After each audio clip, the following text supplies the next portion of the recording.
Hi everybody and welcome back to Automotive General. I'm Nick and today we're going to be changing the heater core on my 96 Plymouth Breeze. The reason I need to change it is because I decided to put some stop leak in the engine for a small leak that ended up being a damaged head gasket. Now the stop leak didn't just stop the leak, it also stopped up everything else. So today we're going to change it and let's get to it. The procedure for replacing this is the same for 95 through 98 Cyrus, Stratus, Sabrine, Avenger, and Breeze. So if you have any of those vehicles, it's the same procedure throughout. Now we're going to be moving some electrical parts around, so the first thing that we need to do is disconnect the negative terminal on the battery. Mine is underneath the fender here, so the jump is actually right here. This is where your negative part of your battery is connected to. So we're going to take that off first.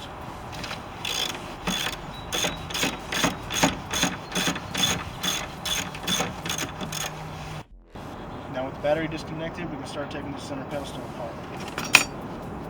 We're not supposed to be using metal so you don't scratch it up, but I'm going to be very careful and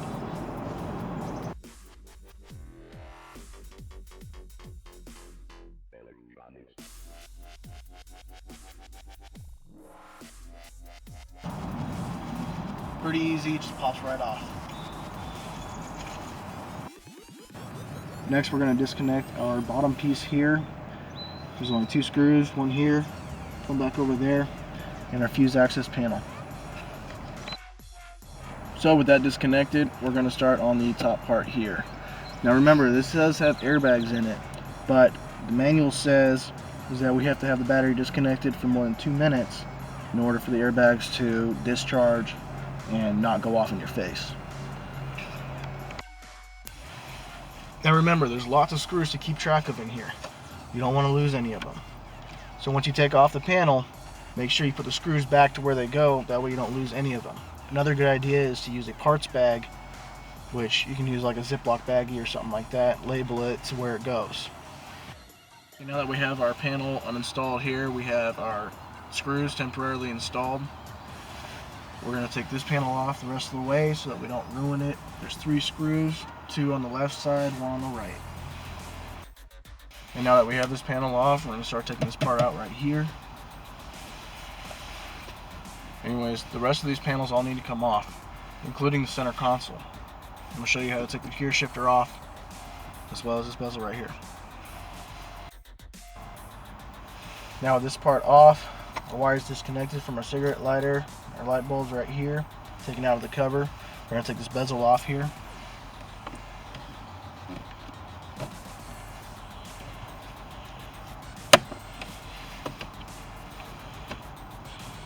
I like to work my way around it instead of just cranking on one side, that way it doesn't break. It's only plastic after all. Let's pop it back down like that. Another good thing to have, maybe a shim, something like that, hold it up while you're doing it.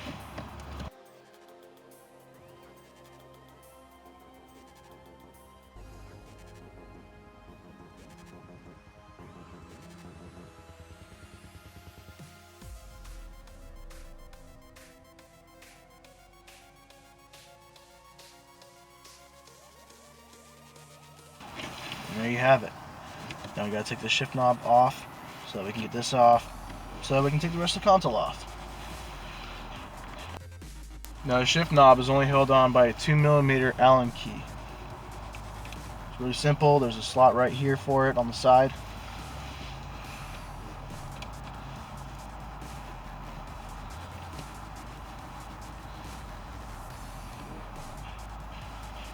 Okay, it's just a set screw. Not supposed to take it all the way out, but doing it just to show you. Slides right off, not a problem. Next we're going to be taking off these screws here and the rest of the center console. You have it, folks, one completely taken off center console. Now the reason I left this open was because there was a screw right here that I missed when I was first taking it off, and just to make sure you guys don't miss it too. So I almost tore it off, but then I realized, you can't force anything on a vehicle, or else you're gonna rip it, tear it, whatever, break it, unless you don't want it. But always make sure and take a look at where it's binding up at. Make sure there's not something there. Okay, so next I'm gonna take off the climate control part right here. Now with the climate control panel out, I'm just going to let it hang here. There's no point in disconnecting everything, pulling it completely out. I've also taken out the vents for the rear seats. And next we're going to take out these 7 screws that hold on this pillar right here, so that we can get to the heater core just behind it.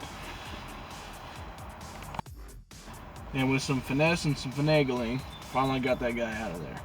Now it sits up there just like this, and it goes right in front of the heater core, so it's required to get this thing out of there.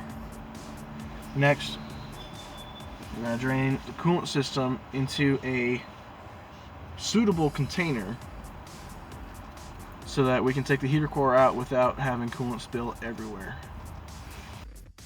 And now with the coolant system properly drained, we're going to disconnect these 2 hoses on the back of the heater core so that we can pull it out with no problems. And now what we're looking at here is the heater core right here. And we're going to take off this screw right here and one up here for the cover, and the heater core will just slide right out. So now we have the heater core without the cover, and it should slide right out if I can get my hands on it. Here it goes.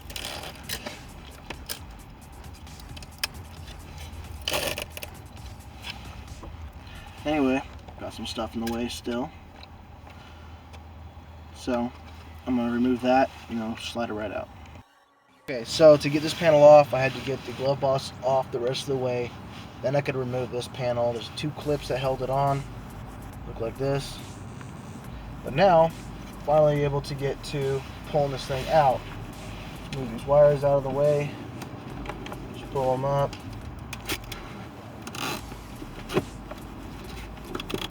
Make sure we don't catch on everything when we're pulling it out, so we don't make a mess.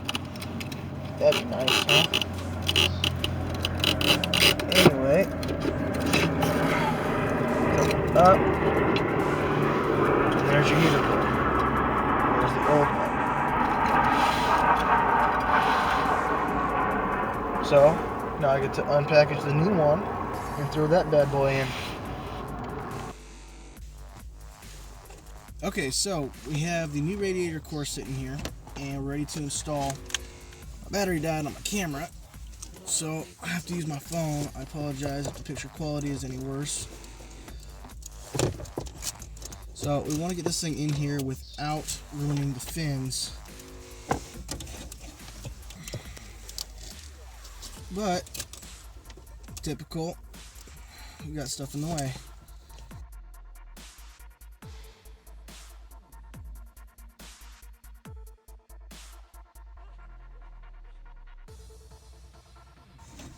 Anyway, I'll come back when it's installed. Seem to be having some issues. Okay, so after some finessing, I did finally get it in there. What I had to do was I had to go around the other side and line up the tubes so that it would fit through the hole without a problem. After that, it just slipped right in. Now with the cover plate back in, I can start putting the screws back into it and then start putting everything back together. Basically, it's the reverse of taking it all apart. So it's gonna be lots of fun because now I get to fit everything back and figure out where everything went. Fortunately, I did leave the screws in the spots that they're supposed to go to for all the panels. So, like so. See, good idea. Don't lose any, and you know where they all go.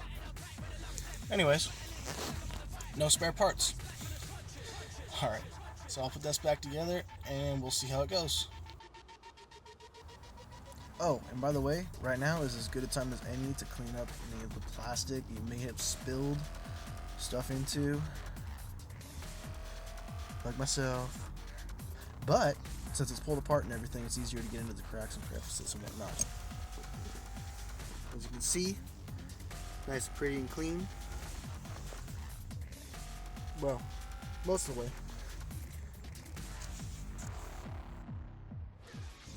Okay, so I've put everything back together and filled the coolant back up, started her up, let it warm up, and so now, if you look here, it's all warmed up, ready to go. So here's time to start turning on.